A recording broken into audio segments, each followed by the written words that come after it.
నా సోదరుడు నల్లపరెడ్డి రాజేంద్ర కుమార్ రెడ్డి గారికి వేమిరెడ్డి ప్రశాంత్ రెడ్డి ఫోన్ చేయడం జరిగింది. అందులో చాలా విషయాలు మాట్లాడారు. అవన్నీ కూడా మీ ముందు పెడుతున్నాం. ఏ విధంగా జగన్మోహన్ రెడ్డి గారి ద్వారా లబ్ధి పొందారో మీ అందరికీ తెలుసు. వాళ్ళ స్వార్థం కోసం పార్టీ వీడి వెళ్ళారు. రకరకాలుగా నా తమ్ముడితో మాట్లాడింది. అవన్నీ కూడా మీకు వినిపిస్తాను. ఆమె ఫోన్లో మాట్లాడలేదు, కానీ మధ్యవర్తుల ద్వారా మా మధ్య ఏదో చిన్న మనస్పర్ధలు ఉన్నాయని 3 కోట్లు ఆఫర్ చేసి తెలుగుదేశం పార్టీలోకి రమ్మని చెప్పడం జరిగింది. మా తమ్ముడు మా మధ్య ఏదో చిన్న మనస్పర్ధలున్నా కుటుంబం అన్నప్పుడు ఉంటాయి, పార్టీలు అన్నప్పుడు కూడా ఒక కుటుంబం లాంటివి చిన్న మనస్పర్ధలు అనేవి వస్తుంటాయి. మేము ఇద్దరం మాట్లాడుకున్నాం. విజయసాయి రెడ్డి గారి దగ్గరికి, జగన్మోహన్ రెడ్డి గారి దగ్గరికి కూడా తీసుకువెళ్ళాను, మాట్లాడుకున్నాం. అక్క బాగున్నారక్క? బాగున్నా. ఎక్కడున్నావు? అక్క బెంగళూరులో ఉన్నానక్క. బెంగళూరు. అదే ఇక్కడ పీజీలు స్టార్ట్ చేస్తున్నానక్క, ఒక 2 పీజీలు అవి కట్టిస్తున్నానక్క. ఇక్కడ లేవా నువ్వు?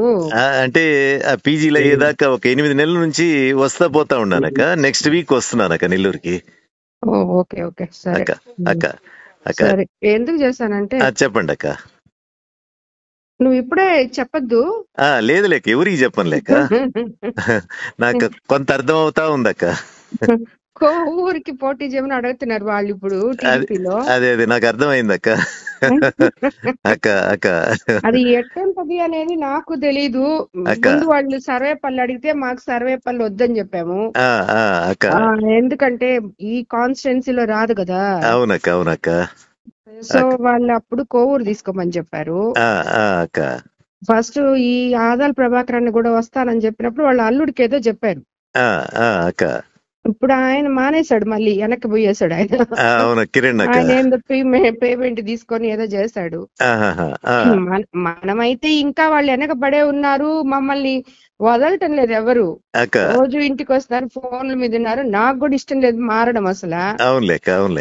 ఫస్ట్ నుంచి నాకు ఈ పార్టీ ఇష్టము, దానివల్లే.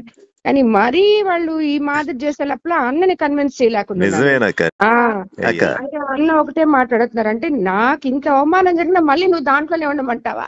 నేను ఉండను అన్నారు. సరే గమ్ముగా అయిపోదాము అని చెప్పా. నేను అంత చేతగాంతనంగా నేను ఎందుకు ఉండాను? నాకేమి రాజకీయం అవసరం లేదు, పోటీ చేస్తా. నేను గెలిస్తా, ఓడిపోతా, తర్వాత క్వైట్ గా అయిపోతా నేను, అంతేగాని పోటీ చేయకుండా నేను ఉండను అంటున్నాడు ఆయన. సో అది ఇప్పుడు జరుగుతుండేది. సో ఇప్పుడు వీళ్ళేమో అందరూ బట్టి నాకొద్దులే ఉత్తి ఎంపీ ఎలక్షన్ చేసుకోండి అంటే, లేదు అక్కడ దినేష్ కి తక్కువ ఉంది, మైనస్ లో ఉన్నాడు, మీరైతే ప్లస్ అవుతది అని చెప్పి పట్టుకొని ఉన్నారు వాళ్ళు. అదైతే వాస్తవం. దినేష్ అయితే వీక్ క్యాండిడేటే అక్కడ. ఇంకా నేను మీ గురించి ఏం చెప్పేదక్క, అన్నా మీరు కావాలైనా కోవూరైనా అని చెప్పి అంటున్నారు ముందు. కోవూరు అయితే ఈయన ఆదాల వాళ్ళ అల్లుడికి ఇప్పుడు వాళ్ళు రావట్లేదు కాబట్టి వాళ్ళు కావాలి. ఆల్రెడీ కావ్య కృష్ణారెడ్డి ఉన్నాడు, అతను చూసుకుంటాడు. సో కోవూరే తీసుకోండి అని చెప్తున్నారు. అదే కావలొచ్చి కావ్య కృష్ణారెడ్డిని కూడా అక్కడ లోకల్ గా వ్యతిరేకించారు ఈ మధ్య అందరూ కలిసి. అందరు వ్యతిరేకించారు, కానీ వీడి మీద ఇంకా వ్యతిరేకుతుంది కదా. కూడా పోతున్నాడు. ఆ ప్రతాప్ ని అసలు ఎవరు ఓటు కూడా ఇరు ఒక్కటి కూడా. అది ఊరికే నీకు ఒకసారి చెప్తామని. నాకు పాపం ప్రసన్న అన్న అనే తలకే నాకు కూడా ఇదిగా. అదే కదక్క, అందరూ ఇంట్లో వాళ్ళం అయిపోతుంది. అదే కదక్క, కానీ వాళ్ళు ఇంకా చెప్పినప్పుడు ఇంకా అది మీరు ఆలోచించుకోవాలి కదా రాజకీయాల్లో. మళ్ళీ అన్నకు కూడా ఏంటంటే టీడీపీలో వెళ్తున్నాం కాబట్టి అటు వైఎస్ఆర్సీపీ వాళ్ళు కూడా ప్రెషర్ గానే ఉంటది. ప్లస్ ఎక్కడో ఇప్పుడు ఆత్మకూరులో అయితే ఒక 10,000 కూడా మెజార్టీ రాదు, 10,000 తగ్గద్ది. అవునక్క, ఎందుకంటే విక్రమ్ బాగా చేస్తున్నాడు, రామనారాయణ పోయినా కూడా ప్రాబ్లం అవుతుంది. ఉదయగిరి బానే ఉంది, ఉదయగిరి బాగుంది, టీడీపీకి అది కూడా బాగుంది. కందుకూరు కూడా ఇప్పుడు ఆ పిల్ల ఎవరో పెట్టారు. ఇది నేను ఇంత మాట్లాడుతా ఉన్నప్పుడు వాళ్ళు కందుకూరు కూడా అనౌన్స్ చేయించేశారు. ఇంకా నా వెనకాల ఎందుకే మీరు పడ్డం, మీరు ఏమైనా చేసుకోండి అని నేను కూడా వదిలేసాను. అది నేను మధ్యస్థంగా ఏం చెప్పలే, నాకు ఇద్దరు, నాకు మీరు అన్న ఇద్దరు కావాలి కదా. ఈ మధ్య ఏంటంటే నేను కూడా కొంచెం అన్నకు దూరంగానే ఉన్నానక్క. చూసుంటారా వీడియోలో చెప్తూ పెడుతున్నావు కదా.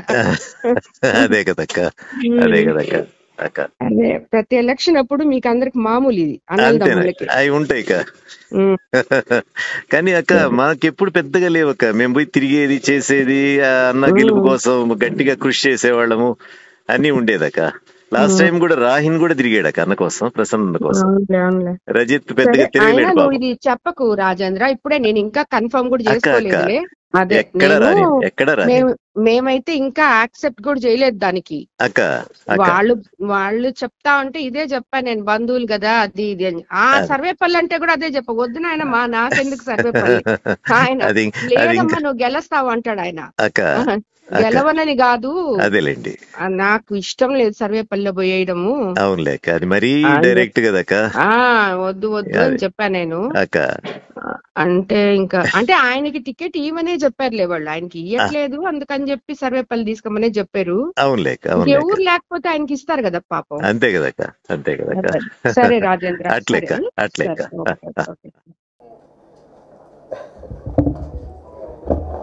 విన్నారు కదా, ఆత్మకూరులో రామనారాయణ రెడ్డి గారు 10,000తో ఓడిపోతున్నారు. కావలిలో వాడు ప్రతాప్ రెడ్డి, మర్యాద కూడా లేదు, గౌరవం కూడా లేదు. చంద్రమోహన్ రెడ్డి గారి గురించి విన్నారు. ఎట్లా చెప్పండి మీరే, ఈమెని రాజకీయ నాయకురాలు అంటామా, కోటీశ్వరాలు అంటామా, నడమంత్రపు సిరి అంటామా? నేనైతే నడమంత్రపు సిరే అంటాను. మధ్యలో డబ్బు వచ్చింది, అహంభావం, అహంకారం, పగరు, ఇవన్నీ వచ్చేటట్లు చేస్తాయి డబ్బులు. ఆ పగరుతోనే ఇవన్నీ మాట్లాడింది. కరెక్ట్ కాదు కదా. విజయసాయి అన్న గారు మాట్లాడతారు.